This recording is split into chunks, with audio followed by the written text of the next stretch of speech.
예, 아주 은혜로운 찬양에 다시 한번 감사드리고, 우리나라에서 발표되고 소개된 시 가운데 가장 짧은 시는 제가 기억하기로는 그 정현종이라는 연세대학교 출신의 정현종 시인의 섬이라는 제목의 시가 있습니다. 시가 짧습니다. 같이 보실까요? 사람들 사이에 섬이 있다. 그 섬에 가고 싶다. 끝입니다. 여러분도 쓸 수 있겠죠?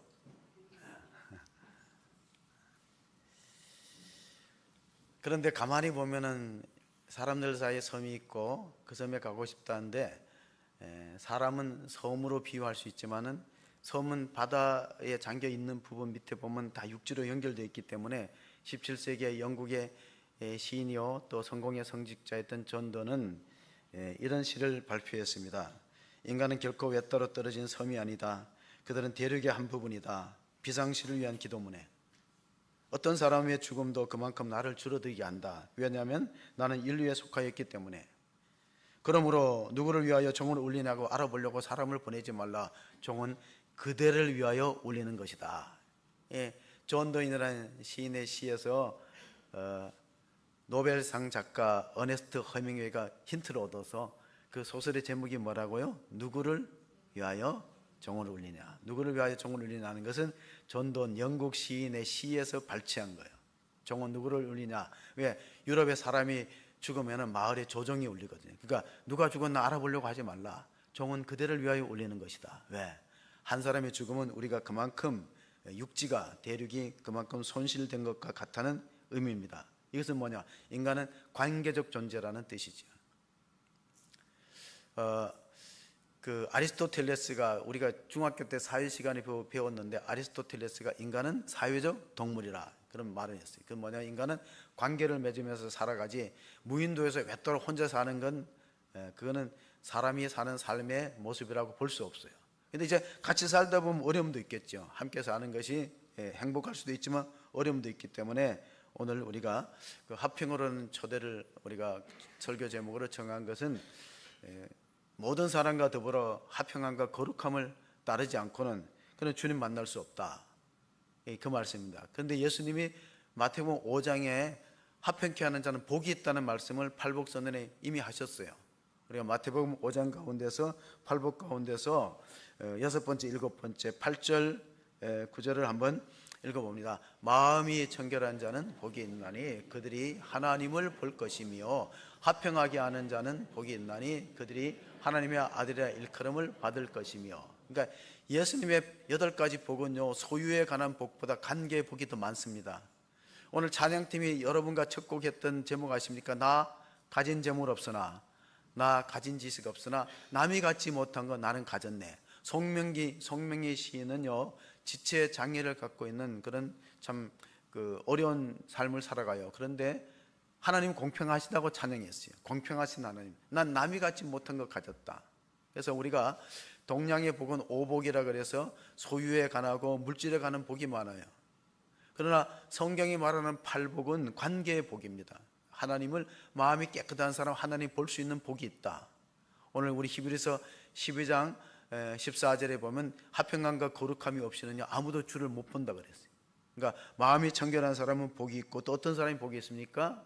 오늘 보니까 화평하게 하는 사람, 9절 5장 마태복음 5장 9절에 화평하게 하는 사람은 복이 있나니 하나님의 아들이라 일컬음을 받을 것이다. 그럼 공동체를 화목하게 하는 사람은 복이 있다는 거예요. 근데 공동체에 자꾸 그 사람이 들어가 문제가 일어나고 시끄러워지면 그 사람은 트러블 메이커라고 불러요. 여러분은 가정 속에서 피스메이커, 그 사람을 통해서 웃음이 있고 화목하게 되는 그런 화평케 하는 사람으로 쓰임 받기를 바랍니다. 그게 복이에요. 화평하게 하는 사람. 그 사람이 있으면 재미가 있고 화목함이 있다. 그럼 피스메이커입니다.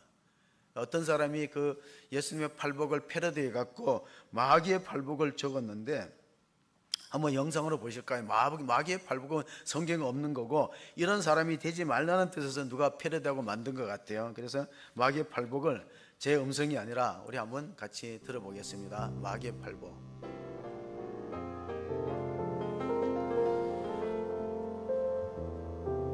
마귀의 팔복. 첫째, 피곤하고 바쁘다는 핑계로 교회에 나가지 않는 자는 복이 있나니 그들은 나의 가장 믿을 만한 일꾼이 될 것이요. 둘째, 목사의 과오나 흠을 보고 트집지 않는 자는 복이 있나니 설교를 들어도 은혜 받지 못할 것이요. 셋째, 자기 교회이면서도 나오라고 사정하고 같이 일하자고 사정해야만 겨우 나와서 일하는 자는 복이 있나니 그들은 교회 안에서 말썽꾸러기가 될 것이요. 넷째, 남의 말 옮기기 좋아하는 자는 복이 있나니 그들은 내가 가장 좋아하는 다툼과 분쟁을 일으킬 것이며.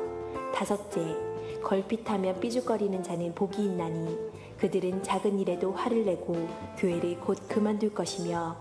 여섯째, 하나님의 일에 인색하고 헝금하지 않는 자는 복이 있나니 그들은 나의 일을 가장 잘 돕는 자이며. 일곱째, 성경을 읽고 기도할 수 없을 만큼 바쁜 자는 복이 있나니 그들은 나의 유혹에 쉽게 넘어가 마침내 나의 조롱거리가 될 것이며. 여덟째, 하나님을 사랑한다 하면서도 자기의 형제와 이웃을 미워하는 자는 복이 있나니 그들은 나의 영원한 친구가 될 것임이라. 여러분 가운데는 이런 사람이 한 사람도 없기를 바랍니다. 아멘. 이렇게 자신 없게. 여러분 가운데는 마귀의 팔복에 속하지 않고 예수님의 팔복에 속하는 주인공이 되시기를 바랍니다. 그래야 됩니다. 왜냐하면 이 마귀의 팔복은 사실 복이 아니거든요. 예수님이 마태복음에는 팔복을 말씀하셨지만 누가복음에는 사복 사하를 말씀해요. 네 가지 복과 네 가지 하가 있을지어다. 바리새인과 서기관들에게 주시는 말씀입니다. 우리가 이 패러디는 미국의 더글러스 파슨스라는 사람이 오래전에 이 글을 만들어서 많이 올렸어요. 아시는 분들이 많을 거예요. 근데 더글러스 파슨스는 왜 이런 글을 올렸을까? 현대인들 가운데 이런 마귀의 시험에 넘어가는 사람들이 의외로 많다는 거예요. 그래서 다시 우리가 본문을 주목할 필요가 있습니다. 오늘 시작되는 12장 14절 히브리서를 한번 다시 읽어보겠습니다. 모든 사람과 더불어 화평함과 거룩함을 따르라. 이것이 없이는 아무도 주를 보지 못하니라. 자, 신앙생활에서 중요한 건 화평함과 거룩함이라는 거예요. 우리가 그 고사성어 가운데 과하만사성이라는 한 문제가 있죠. 가정이 화목하면 만사가 이루어진다, 그 뜻이. 자, 과만사성의 뜻은 가정이 화목하면 만사가 이루어진다. 근데 가정이 화목하지 못하는 경우가 있잖아요. 잠언서에 보면은 잠언서 15장 16절 17절 우리가 아는 말씀인데 가산이 적어도 여호와를 경외하는 것이 크게 부하고 번뇌하는 것보다 나으니라. 채소를 먹으며 서로 사랑하는 것이 살찐 소를 먹으며 서로 미워하는 것보다 나으니라. 여러분, 몸에 병들어서 고기 먹는 것보다 몸이 건강하고 채소 먹는 게 훨씬 나아요. 그렇습니다. 왜냐하면 몸이 건강하면 어떤 것도 맛있어요. 그냥 보리밥도 맛있어. 그렇지만 몸이 병들고 아프면요, 산의 진미가 있어도 관심이 없어요. 식욕이 없으니까. 화목도 그렇다는 거예요. 화목도 부부간에 화목하고 서로 형제간에 우애가 있으면요, 재산이 적어도 행복할 수 있고, 가산이 많아도 싸우고 다투면요. 저는 그 SK 최종현 회장인가 그 위자료 그렇게 많이 주는 거 보고 깜짝 놀랐어요. 아직 주지는 않은 것 같은데. 또 그 새로 사는 내연녀가 20억을 주라고 법정에서 판정했더라고요. 그 사람들이 참 그런 재산의 단위는 우리가 생각할 수 없을 만큼 크지만은 어떻게 보면 부럽진 않잖아요. 그런 가정이 행복하거나 부럽지는 않다는 것입니다. 마찬가지로 우리가 하나님이 바라시는 게 뭐냐, 레위기를 읽어보면요, 레위기에 하나님의 뜻이 나오는데, 이 레위기는 우리가 창세기를 읽다가 레위기를 읽으면 재미가 없어요. 그래서 어떤 분이 성경 읽기에 고비 사막이 레위기다. 레위기는 고비 사막과 같고 마치 그 히말라야 산과 같다. 읽다가 재미가 없어요. 근데 이상하게 유대인들은 레위기를 가르쳐요. 히브리 글자를 알면은 창세기를 가리키는 게 아니라 레위기를 가리키는 게 뭐냐면, 레위기는 제사 제도거든요. 그 오늘날로 말하면 우리가 예배라는 거예요. 예배가 신앙생활의 뼈대예요, 뼈대. 제가 그런 말씀을 수요일 했는데, 제가 골절 사고를 당해보니까 뼈가 중요하다는 걸 미처 몰랐어요. 뼈가 중요하는 전혀 몰랐거든요. 근데 다쳐보니까 뼈가 굉장히 중요하구나. 뼈는 인체의 마치 그 골격을 형성하듯이 신앙생활의 뼈대는 예배생활이거든. 그러므로 히브리인들은 가장 먼저 가르친 게 레위기를 가르쳐요. 레위기 19장을 보면은요, 2절 3절에 이렇게 되어 있습니다. 너는 이스라엘 자손의 온 회중에게 말해 이르라. 너희는 거룩하라. 이는 나 여호와 너희 하나님이 거룩함이니라. 너희 각 부모는 각 사람은 부모를 경외하고 나의 안식일을 지키라. 나는 너희 하나님 여호와이니라. 자, 레위기의 중심 주제는 거룩이라 그랬어요. 그 거룩이 뭐냐? 거룩이라는 건 우리가 성경책 끼고 경건하게 다닌 걸 거룩이라 하지 않고 구별된 삶입니다. 하나님의 백성으로 세상 사람들하고 가치관이 다르고 구별된 생활을 한다는 게 거룩이에요.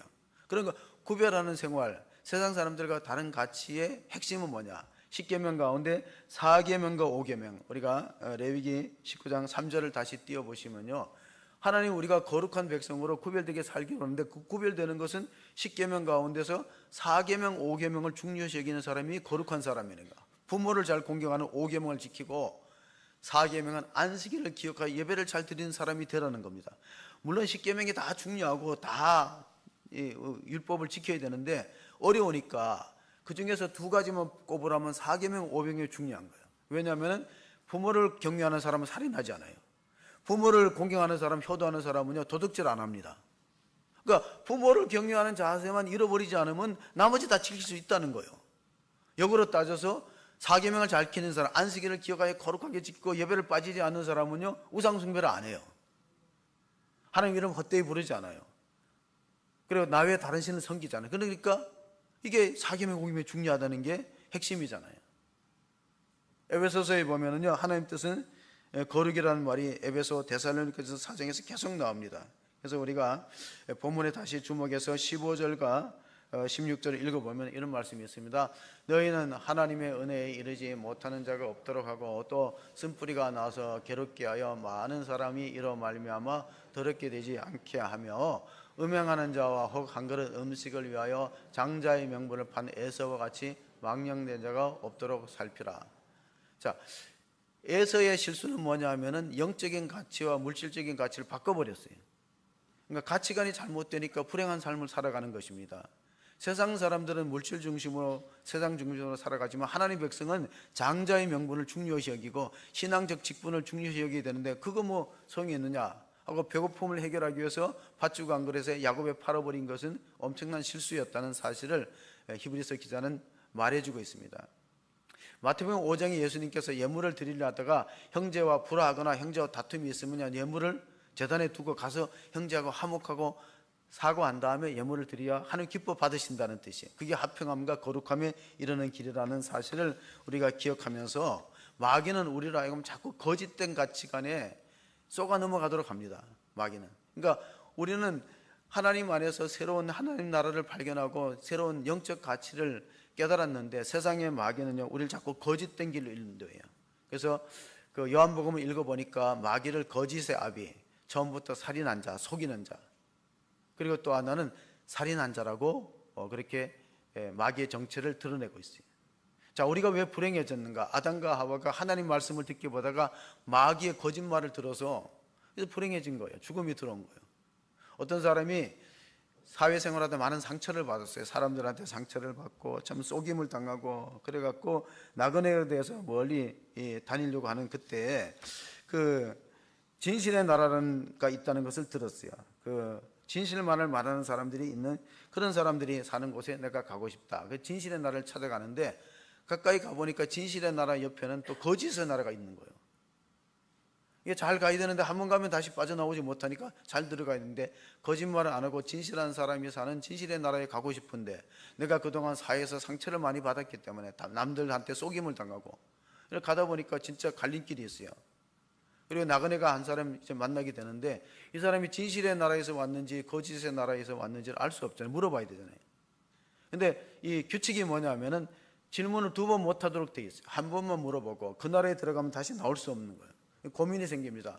내가 잘 물어봐야 되는데 잘못 물어봐서 거짓의 나라에 들어가면 속이고 거짓말하는 사람들이 지긋지긋한데 거기에 평생 살아야 되니까 이거 한 번만 질문을 2번 질문할 기회가 없어요. 그래서 이 사람이 어디서 왔는지 모르잖아요. 진실에서 나라에서 왔는지 갈림길에서 거짓 나라로 왔는데 여러분 같으면 어떻게 한번 물어보겠습니까? 보통 이제 물어보는 일반적인 질문이 나는 진실의 나라를 찾고 있고 진실의 나라를 가고 싶은데 어디냐고 물어보면 일반적인 질문이 되잖아요. 그럼 어떻게 될까요? 진실의 나라에서 온 사람이라면 마땅히 진실의 나라로 일로 가면 된다 그러지만 만약에 그 사람이 거짓의 나라에서 온 사람이면 어디로 인도할까요? 거짓의 나라로 가라 그럴 게 아니에요. 그러면 이게 50% 50 확률이에요. 그럼 어떻게 물어보면 진실의 나라로 갈 수 있을까요? 대답 안 하실래요?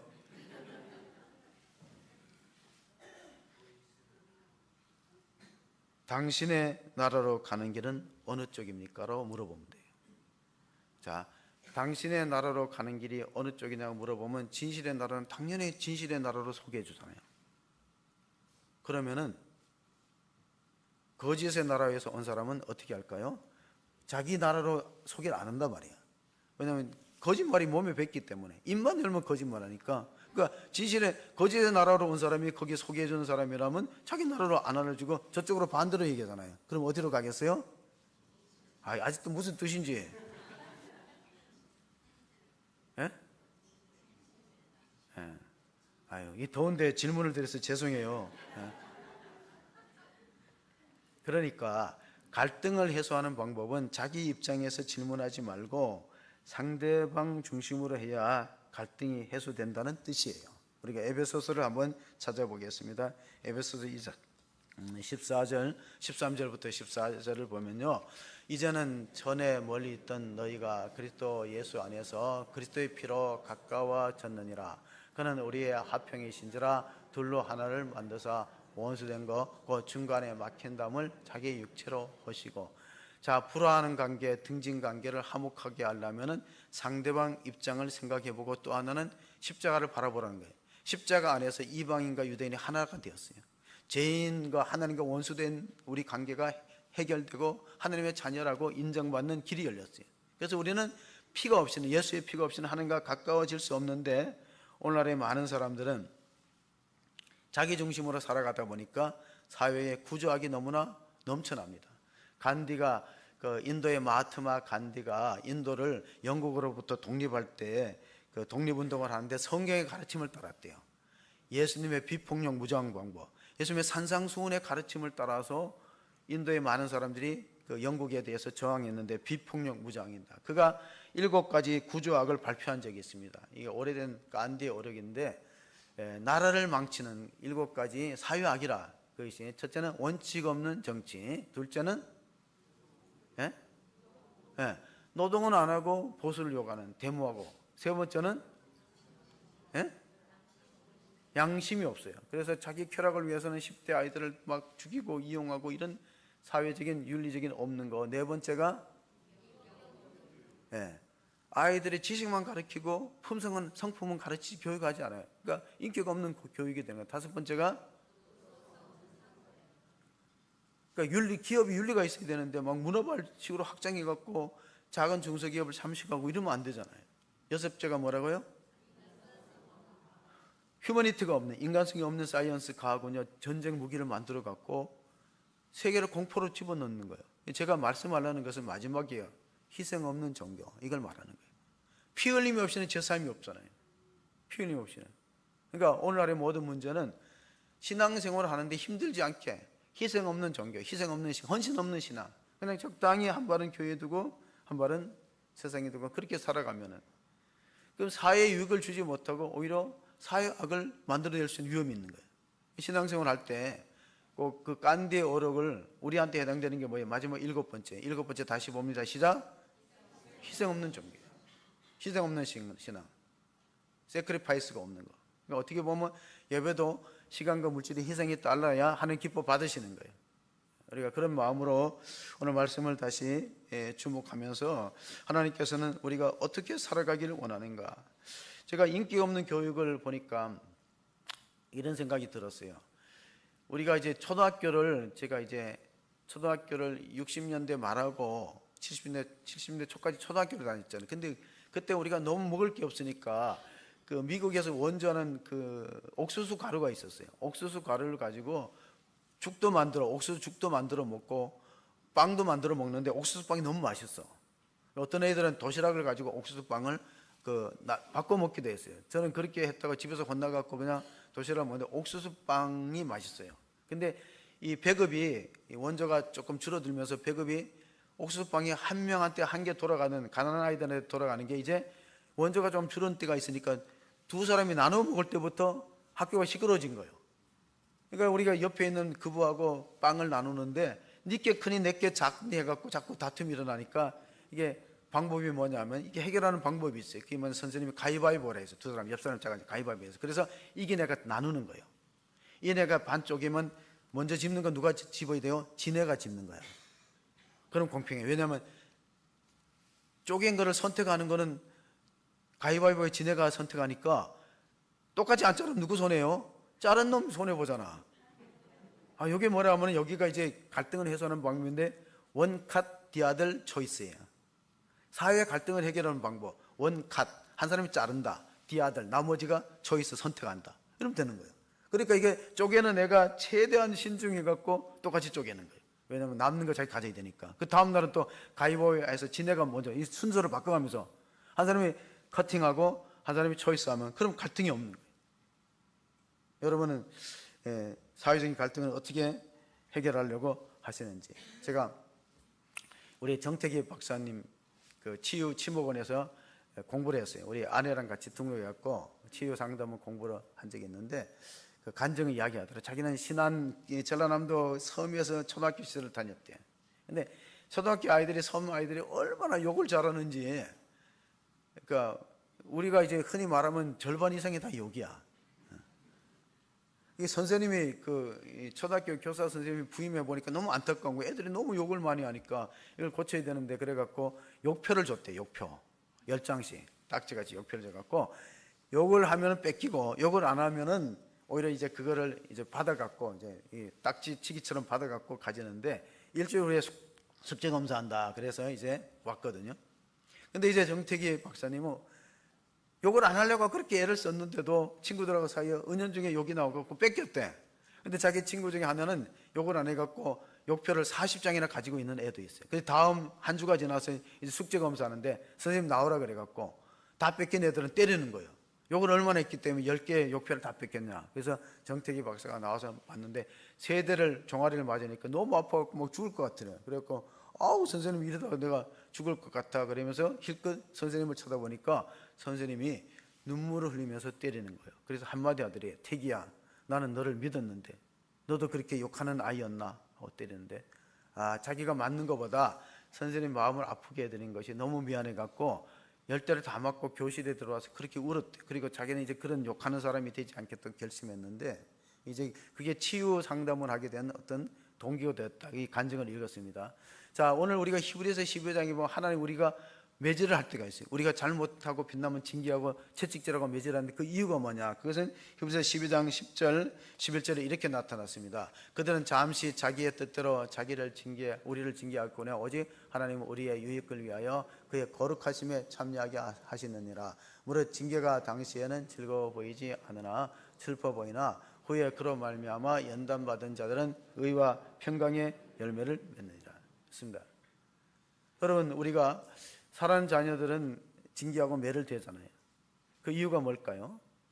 잘못된 길로 가지 말고 바른 길로 가고 의와 평강의 열매를 맺는 사람이 되라고 징계하는 거니까 히브리서 12장에 자녀를 징계하지 않고 잘못된 길을 가도 채찍질하지 않고 매를 대지 않는 사람은 축복받은 사람이 아니고 하나님으로부터 버림받은 사람이다. 아, 내가 교회를 안 나오는데 모든 게 다 잘 돼. 아, 하나님 나를 사랑하는 거 아니라는 거예요. 오히려 우리가 잘못된 길을 가고 범죄하고 또 하나님 뜻을 거스릴 때는 삶의 어려움이 닥쳐서 매맞고 징계하는 것이 하나님을 사랑하는 증거다는 사실을 말해주고 있습니다. 제가 그 안타까운 뉴스가 어저께인가 오늘에 보니까 안산역이 상록구 그 김홍도 미술관 앞에 큰 교통사고가 났죠. 예. 그 일용직 근로하는 사람들이 새벽에 이제 봉고차 스트레스 탔는데 11명 정도 타야 되는데 한 12명 탔는 것 같아요. 신호를 무시하고 가속으로 가다가 정차된 버스에서 많은 사람이 사상자가 났는데 현재로는 이제 사망자가 5명인데 중환자가 있으니까 늘어날 수도 있어요. 한 명. 그 원인은 뭘까요? 교통법규에 대한 준수가 없었다. 우리 하나님 말씀은 우리들 하려면 우리 인생이 사고 없이 무사고 평안한 화평한 삶을 위해서 말씀을 주셨는데 우리는 그걸 잘 안 지켜요. 그러다 보면 가끔 가다가 작은 사고, 경미한 사고도 일어나지만 대형 사고도 일어날 수 있는 위험이 있는 거예요. 그래서 회개가 왜 필요하냐면 회개는 유턴하라는 뜻이거든요. 유턴. 그 길로 가면 위험하니까 유턴하라. 삶의 방향을 바꾸라는데 에서는, 오늘 본문에서는 회개할 기회를 얻지 못한 게 그의 불행입니다. 에서의 불행이 뭘까요? 에서의 불행은 히브리서 오늘 읽었던 12장 17절의 말씀의 마지막에 나옵니다. 너희가 아는 바와 같이 그가 그 후에 축복을 이어받으려고 눈물 흘리고 구하되 버림받아 되어 회개할 기회를 얻지 못했느냐. 그러니까 잘못된 길을 쭉 고집하며 가는 인생은 불행해지는 거예요. 야곱도 잘못된 길을 몇 번 갔지만 하나님 그때마다 매질하고 때려서 돌아오잖아요. 인생의 유턴에 회개하는 거예요. 방향을 바꾸는 거예요. 그런 위험을 피하는 거예요. 근데 신호를 무식하고 계속 과속으로 달리면 결과가 얼마나 불행해집니까? 에서는 불행한 삶을 사는 사람의 대명사인데 그 이유가 뭐냐면 가치관이 잘못되었어요. 하나님이 주시는 직분들, 우리 교회 직분이라든가 장자의 명분을 물질적인 가치로 다 바꾸면 내한테 유익이 되느냐? 우선은 배가 고프니까 그렇게 하지만요, 그게 그 사람의 생애를 지켜주지 못합니다. 제가 어제 토요일 날 신문을 보니까 김홍신 작가의 이야기 잠깐 나오더라고요. 김홍신 작가, 인간시장에 글을 쓴 사람. 그분이 그런 얘기를 하더라고요. 자기는 가져볼 거 다 가져가고 있대. 돈도, 이 인간시장 책이 얼마나 많이 팔렸어요. 돈도 가져보고 명예도 얻었어요. 방송에도 나오고 심지어 급배지도 달았대요. 저는 잘 기억을 못하는데 국회의원이 된 것 같아. 무슨 민주통일당인가? 금배지도 달아보고 권력도 가져보고 명예도 가져보고 돈도 가져보고. 근데 다 그것이 인생의 위기 때는 아무 힘을 주지 못하더라고 고백을 했어요. 왜냐하면 그분이 몇 년 전 코로나 있을 때 20일 동안 중환자실에서 거의 생사의 고비를 넘기면서 자기가 살아있을 때는 강연 다니면서 죽음을 잘 준비하고 그런데 막상 죽음이 임박하니까 공포 때문에 아무 생각이 안 나더래요. 내가 죽으면 내 영혼이 어디로 갈까? 그 불안감, 공포 때문에 아무 생각이 없더라는 거예요. 그러니까 정말 예수 믿는 사람은 복된 것이 주님께서 내가 가서 처소를 예비하니 나 있는 곳에 너희도 있게 하리라. 우리는 돌아갈 영혼의 고향이 있는데 안 믿는 사람은요, 죽음이 임박하면 그렇게 두렵다는 거예요. 그러니까 자기가 배운 지식이라든가 금배지라든가 돈이라든가 인기 명예가 죽음의 강을 건너갈 때 아무 도움이 안 되고 그렇게 좋아하는 책도 글도 하나도 생각나지 않고 죽음의 공포에 휩싸였다는 거예요. 그러면서 자기 아내한테 너무 미안했다는 고백을 했어요. 아내가 10년 동안 투병 생활하다가 세상을 떠났는데 너무 힘드니까, 간호하는 게 힘드니까 속으로 그런 생각을 했대요. 아이고, 저렇게 힘들게 투병 생활하니 빨리 가지 그랬는데 아내가 중환자실에 들어갔을 때 가서 고백을 했대요. 여보, 내가 진짜 나쁜 사람이야. 너무 힘들게 투병 생활 오래 하니까 마음속으로 아이고 이제는 그만 가지 그런 마음을 먹었는데 이게 얼마나 큰 죄냐 그러니까 안 그래도 자기도 그렇게 기도를 했다는 거예요. 내가 빨리 죽어서 남편이 힘들지 않게 하고 그리고 내가 먼저 가거든 건강한 여자를 얻어가지고 행복하게 살으라고 그 마지막 유언하고 세상을 떠났어요. 그러니까 이제 이분이 김홍신 작가가 77세니까 아내는 투병 생활하다가 10년 동안 투병 생활하다가 세상을 떠났는데 현재까지는 이제 건강한 여자를 안 만난 것 같아. 본인이 안 만나려. 어쨌든 여러분 우리가 가장 중요한 게 뭡니까? 우리의 잘못된 것을 회개하고 용서를 구하고 관계를 화목하게 하는 것이 굉장히 중요하기 때문에 우리 인생에는 세 가지 중요한 관계가 있어요. 사도 바울이 빌립보 감옥에서 옥중에 갇혀서 마음의 평화를 유지하고 평화를 깨지 않으려면 어떤 분이 그 황창년인 신부라는 분의 그 유튜브를 내가 보니까 성당에 오랫동안 안 나가는 성도를 뭐라 그러면 냉담 성도라 그래. 냉담 신자라 그래. 근데 이제 우리는 그런 사람을 가난한 교인이라고 그러잖아요. 교회를 안 나가지만 신앙을 갖고 있는 사람. 근데 천주교 나가는 사람들한테 물어보니까 왜 성당을 가느냐니까 70%가 마음의 평안을 얻기 위해서래요. 마음이 불안하고 뭔가 세상이 허전하니까 기대고 의지할 대상을 찾아서 간다는 거예요. 근데 개신교 교인들한테 물어보면은 70%가 마음의 평안이 아니고 구원이에요. 근데 어느 게 성경적이냐면은 우리가 구원을 목표로 해서 조금 전에 얘기했던 세상에 아무도 해결해 줄 수 없는 죄와 사망의 문제를 유일하게 해결할 수 있는 주님을 의지하고 영원한 하나님 나라를 소망하면서 영생의 유업을 받는 사람이 바로 믿는 자임을 믿으시기 바랍니다. 영생을 얻기 위한 거예요. 성경은 생명책이거든요. 성경책은 생명책이고 거짓 없는 하나님의 약속이기 때문에 우리가 그 영원 구원, 믿음의 결국은 영혼의 구원을 받음이라 베드로전서 2장 8절에. 근데 성당에 다니는 사람 대부분은 마음의 평화를 얻기 위해서 간다. 물론 그분들도 나중에 믿음이 들어가면 구원의 확신을 갖겠죠. 그러나 우리가 교회 나가는 목적이 뭐냐?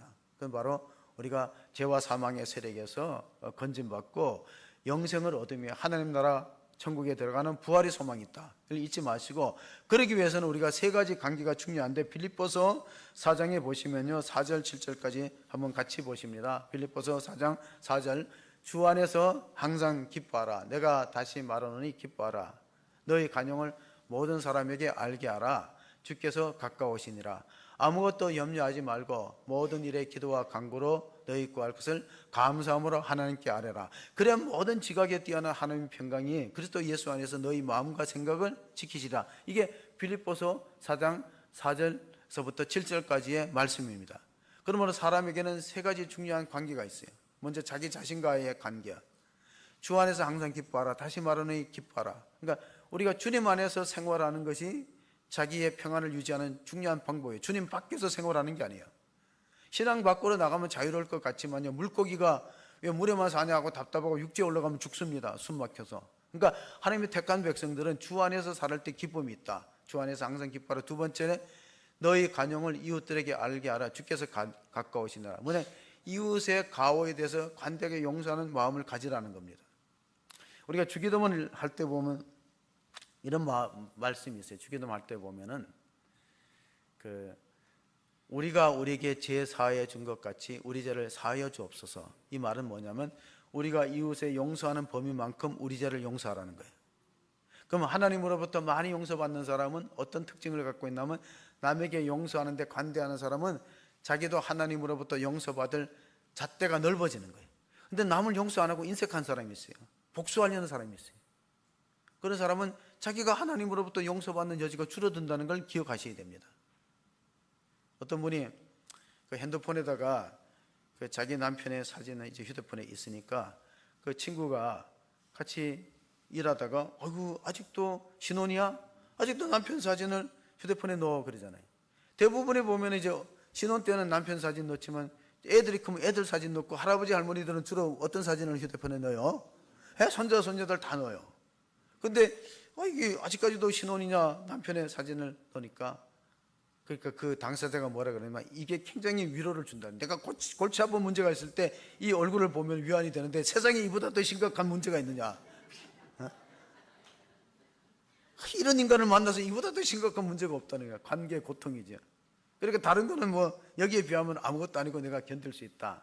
용서죠. 용서하고 용납하는 거, 관대하게 용서하는 거. 그리고 아무것도 염려하지 말고 모든 일에 기도와 간구로 너희 구할 것을 감사함으로 하나님께 아뢰라. 뭐 기도의 생활이죠. 하나님과 관계는 기도하고, 자신과의 관계는 주 안에서 성령 안에서 살고, 이웃에 관대한 마음을 가져야 되는데, 탈무드에 보면 이런 말이 있어요. 귀는 친구를 만들고 입은 적을 만든다.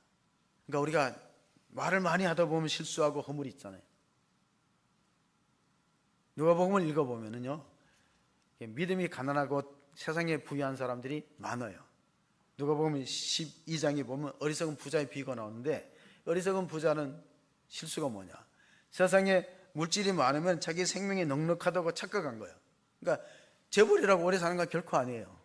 돈이 많다고 건강한 게 아닌데, 이 어리석은 부자는 자기 재물이 많으니까. 누가복음 12장 한번 보시면은 하나님은 이르시되 어리석은 자여 오늘 밤에 내 영혼을 도로 찾으리니 그러면 내 준비한 것이 누구의 것이 되겠느냐 하셨으니 자기를 위하여 재물을 쌓아두고 하나님께 대하여 구하지 못한 자가 이와 같으냐. 자, 나이가 먹으면요 기본적인 생활비는 있고 믿음이 좋은 사람이 복된 사람이에요. 천국에 대한 준비가 있고 사후 준비가 있고 믿음이 점점 자라나는 사람은 그 사람은 하나님과 관계가 깊어지면서 복된 사람이 되고, 어리석은 부자는 뭐냐면 믿음은 하나도 없어요. 믿음은 가난해. 하나님께는 영적인 자산이 하나 없어. 물질적인 자산만 있어. 그러면 죽을 때 세 가지의 공포를 느낍니다. 하나, 죽음에 대한 두려움이 있죠. 두 번째가 뭐냐면은 내 삶의 의미가 뭐냐? 의미가 없어요. 내가 살았다는 게 죽음 앞에 두니까 아무 의미가 없어요. 허무해, 공허해. 그 두려움이 있죠. 세 번째는 뭐냐? 죄책감을 해결하지 못했어요. 아이고, 내가 살아오면서 돈 버느라고 친척들한테, 가족들한테 마음 아프게 했구나. 다른 사람에게 말로 상처를 줬구나. 해결이 안 되잖아요. 근데 예수 믿는 사람은 해결이 돼요. 예수님의 피가 우리 죄를 다 사하였다는 걸 믿고, 천국에 대한 소망이 있고, 두려움이 없고, 삶의 의미가 있잖아요. 내가 살았다는 의미가 있잖아요. 요즘에 우리 전 세계에 하도는 평화입니다. 평화. 이 전쟁이 많거든요, 평화. 근데 평화는 구호로 되는 게 아니에요. 예, 지금 이제 눈을 감으신 분은 잘 깨달으셔야 돼요. 평화는 구호로 되는 게 아니고 정신 차리고 지켜야죠. 예? 정신 차리고 지켜야지. 전방에서 보츠병들한테 써 있는 표가 뭐 있죠? 졸면 죽어요. 자기만 죽는 게 아니고 후방에 있는 자기 가족들이 죽는 거예요. 그러니까 정신 차리고 깨어 있어야 돼. 제가 목 상태가 안 좋아서 이제 끝내라는 신호가 왔어요. 끝낼 거예요. 그러면은 우리가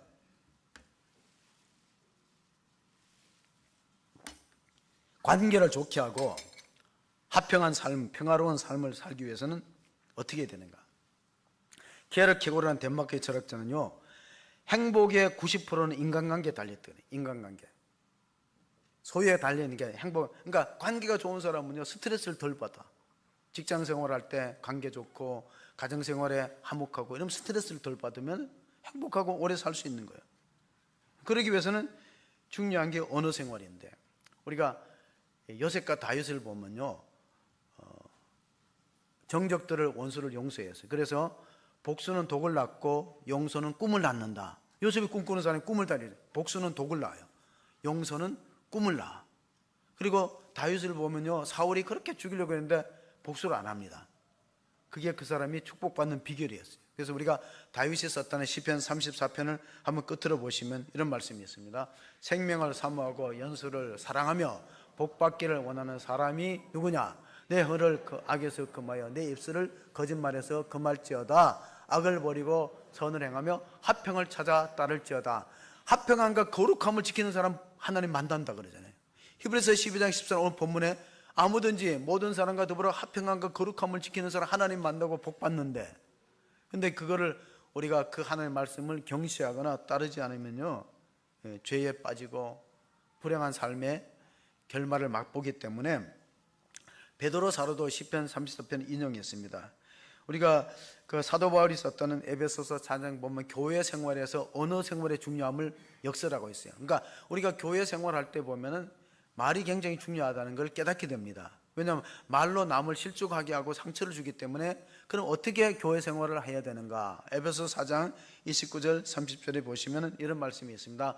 무릇 더러운 말은 너희 입 밖에도 내지 말고 오직 덕을 세우는데 소용되는 대로 선한 말을 하여 듣는 자들에게 은혜를 끼치게 하라. 하나님의 성령을 근심하게 하지 말라. 그 안에서 너희가 구원의 날까지 인치심을 받으라. 그러니까 우리가 말을 조심하고 덕스럽고 은혜스러운 말을 해야 되는 이유는 뭐냐면, 여러분이 구원의 대상이고 하나님께서 천국 가는 백성으로 도장을 찍었기 때문에 그렇게 하라는 거예요. 세상 사람들은 남을 비난하고 욕하는 걸 좋아하죠. 심지어는 자기가 먹은 우물에다 침 뱉는 사람들이 있어요. 그런 사람 가까이 하면 됩니다. 어제까지만 해도 자기가 우물을 먹던 직장, 자기가 다니던 교회, 자기가 다니던 공동체에 욕을 하는 사람은 가까이 하면 안 돼요. 자기가 그물을 여태까지 막 모셔놓고는 돌아서서 욕하는 그런 사람들, 그런 사람은 하나님 나라의 성령의 인을 받지 못하기 때문에 어떻게 교회 생활을 해야 되는가, 우리 교회가 어떻게 더불어 함께 신앙생활을 해야 되는 가르침은 성령의 하나되기를 힘써 지키는 에베소서 4장 2절 3절 말씀을 보시면은 모든 겸손과 온유하고 오래 참음으로 사랑 가운데서 서로 용납하고 평안에 매는 줄로 성령이 하나 되게 한 것을 힘써 지키라. 성령은 하나 되게 합니다. 그런데 악령은 자꾸 분열시켜요. 그러니까 마귀가 들어오면 가정이 깨어집니다. 사분오열돼요. 나라가 분열됩니다. 그러니까 우리가 정신 차리고 기도해야 될 게 뭐냐면, 대한민국이 성령에 매는 줄로 하나가 되어야 되는데 지금 계층만의 갈등 지수가 얼마나 높아요. 교회도 사실은 화목하고 하나 되는 교회보다 그렇지 않은 교회가 더 많다는 거 아셔야 돼요. 갈라지고 폐가 있고 이러는. 그래서 우리가 22년 동안 평안하게 하나님 은혜 가운데 여기까지 왔던, 앞으로도 성령의 매는 줄로 하나가 되는 예배 공동체, 화평함을 이루고 그리하여서 많은 영혼을 구원하는 복음을 전하는 교회로 쓰임 받기를 주의 이름으로 축원합니다. 아멘. 걸어가시고 은혜로우신 하나님 감사합니다. 8월 무더위 가운데서 마지막 주일을 지키게 하시고 오늘 우리가 모든 사람과 더불어 화평함과 거룩함을 따름으로써 주님을 만나는 예배가 될 수 있도록 은혜 베풀어 주시옵소서. 에서와 같은 망령된 결정을 하지 않게 하여 주시옵소서. 에서는 장자의 명분을 갖고 축복의 계승자고 예배를 드리는 위치에 있지만은 자신의 배고픔을 해결하기 위해서 물질적인 가치와 영적인 가치를 바꾸어 버렸습니다. 그는 어리석은 자가 하나도 우리 교회는 없게 하시고 하나님께 믿음의 부유한 자가 되어서 세상에는 좀 부족하고 가난할지라도 믿음의 부유한 자고 하나님과 관계가 잘 되고 이웃과의 관계 화평함을 통해서 하나님께 영광 돌리고 많은 영혼을 생명의 길을 인도하는 아름다운 호수관계의 지체들 될 수 있도록 축복하여 주옵소서. 우리 구주 예수 그리스도 이름으로 기도하옵나이다. 아멘.